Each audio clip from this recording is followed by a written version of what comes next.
O que acontece quando a gente morre? Segundo algumas pessoas, a gente simplesmente deixa de existir, pois a nossa mente é um mero produto do nosso cérebro. Então, se o nosso cérebro parar de funcionar, automaticamente a gente some. Já outras pessoas dizem que o nosso cérebro funcionaria como uma espécie de televisão. A televisão não produz o programa que se passa nela, mas ela é um instrumento para permitir que aquele programa se manifeste. Da mesma forma, a mente seria independente do cérebro, de tal forma que ele seria apenas um instrumento para que ela pudesse se manifestar no mundo físico. Essa chamada visão dualista ou espiritualista. Mas quem será que está certo? Segundo muitas pessoas, não tem como saber quem está certo, porque nunca ninguém que foi pro lado de lá voltou para contar como isso funciona. Mas e se eu te dissesse que, na verdade, a ciência já provou que milhares de pessoas voltaram do lado de lá? E que essas pessoas, independente do local que elas nasceram, da idade que elas têm e do que elas deixam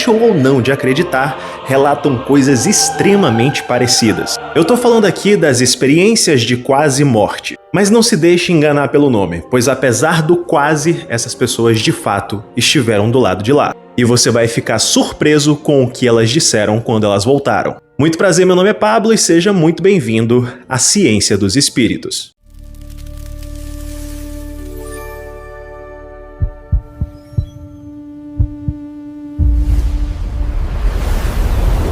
Primeiro você precisa entender o que são as experiências de quase morte. Normalmente elas acontecem quando uma pessoa, após passar por um grave acidente ou por uma grave doença, sofre uma parada cardíaca. Se você não faltou às aulas de biologia, você sabe que quando o coração da pessoa para, ela para de ter o sangue circulando em seu corpo. E o nosso cérebro precisa de fluxo constante de sangue, levando oxigênio e glicose para ele. E quando isso não acontece, cerca de 20 a 40 segundos depois, a pessoa perde a consciência. O que significa que se a nossa mente for um mero produto da atividade cerebral, nesse momento não deveria estar ocorrendo nenhum tipo de atividade consciente. Ou então, se existisse algum resquício de atividade cerebral, era para essa atividade estar completamente bagunçada, já que o cérebro está severamente prejudicado. Porém, não é isso que acontece nas experiências de quase morte. É muito comum as pessoas descreverem que a situação onde elas estavam era mais real do que a realidade. Inclusive, existem escalas que medem a qualidade das memórias, e memórias de pessoas que sofreram EQM pontuam mais do que memórias do dia a dia. Só que mais doido do que isso é, na verdade, o que diversas pessoas, milhares de pessoas ao redor do mundo,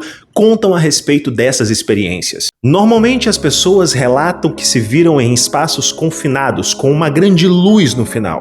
Uma luz extremamente brilhosa que, apesar de seu brilho, não ofuscava a vista. Elas também relatam que essa luz ou outra coisa na experiência causava a elas um extremo conforto, uma extrema sensação de bem-estar, como se elas estivessem sendo acolhidas e amadas incondicionalmente. Essas pessoas também relatam que durante essas experiências é muito comum elas verem seres luminosos, o que poderia parecer, no caso para muitas pessoas, espíritos, seres espirituais. Inclusive, é muito comum que nessas experiências as pessoas relatem que um desses seres costuma guiá-las durante a experiência, inclusive acompanhando junto com ela aquilo que nós chamamos de revisão da vida, que é quando a pessoa começa a ver de maneira acelerada todos os acontecimentos da sua vida, como se ela estivesse revivenciando eles. Outra coisa que é muito comum, e aqui a situação começa a complicar para quem tem uma visão mais materialista e menos espiritual a respeito disso, é que essas pessoas quase sempre relatam ver pessoas que já faleceram nessas experiências. Ou ainda pior, as pessoas que estão passando pelas experiências de quase morte não sabiam que haviam falecido. E só após elas despertarem dessa experiência é que elas descobrem que essas pessoas com que elas se encontraram do lado de lá realmente já haviam falecido. Por fim, é muito comum que essas pessoas digam que em determinado momento elas são oferecidas a oportunidade de voltar ou não para suas vidas. E elas sabem que se elas atravessarem um certo limite nesse local que elas estão, elas não conseguirão voltar. Muitas, inclusive, relatam que não queriam voltar, mas que foram de alguma forma obrigadas a isso. E é nesse momento que elas acordam. Mas eu sei o que você está pensando. Tudo isso pode ter sido uma grande alucinação. Afinal de contas, a pessoa está vendo coisas fantásticas. E como ela está passando por algum trauma muito grande, ela já esperava ver esse tipo de coisa. Ela foi ensinada desde pequena que ela tem, no caso, essa série de coisas que ela vai enfrentar após morrer. Só tem alguns problemas nisso. O primeiro é que crianças também passam por isso, infelizmente. E elas relatam experiências de quase morte extremamente parecidas com as experiências que os adultos passam. E eu não sei você, mas quando eu era criança eu não ficava pensando como era o pós-vida. Eu estava preocupado se o Goku ia ganhar ou não do Majin Buu. Além disso, muitas experiências de quase morte acontecem após acidentes súbitos que imediatamente colocam a pessoa num estado de inconsciência. Ou seja, ela nem teve a chance de entender o que estava acontecendo, o cérebro dela não teve a capacidade de registrar o momento. Então não tem como dizer que ela está repetindo o que o cérebro dela espera ver e alucinando com isso.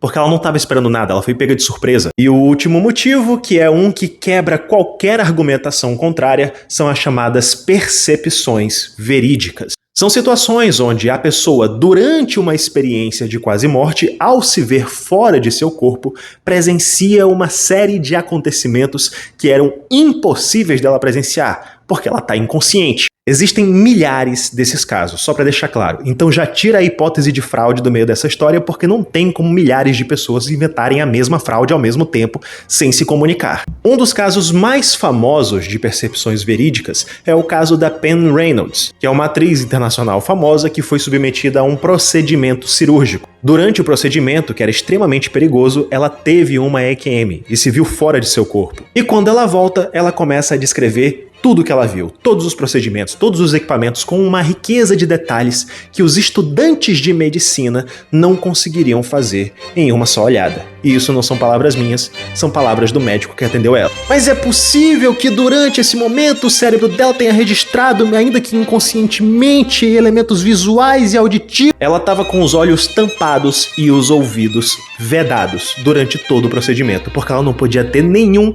estímulo. No caso específico dela, ela viu coisas que estavam acontecendo próximas de seu corpo, mas a gente tem diversos casos, milhares de casos de pessoas que viram coisas em outro cômodo do hospital, do outro lado da rua, em outra cidade. A quantidade de casos é tão obscena que não tem como negar. E não existe explicação para isso. Para cada explicação que tentam dar para o fenômeno das experiências de quase morte, você tem uma centena de casos diferentes que mostram que isso não se aplica. Existem muitas pessoas que dizem, por exemplo, que o túnel de luz é causado por falta de oxigênio no cérebro. Só que a gente tem centenas de casos onde as pessoas relatam ter visto o túnel de luz e elas não tiveram falta de oxigênio no cérebro. Porque a experiência de quase morte acontece principalmente nisso, mas não exclusivamente nisso. É aquela coisa, você sempre pode formular hipóteses alternativas, explicações mirabolantes, qualquer coisa que você queira utilizar para dizer que é possível que isso seja da forma que você acredita e não da forma como realmente é. Assim como os terraplanistas fazem, sempre que eles são confrontados com alguma coisa que mostra que a Terra é redonda,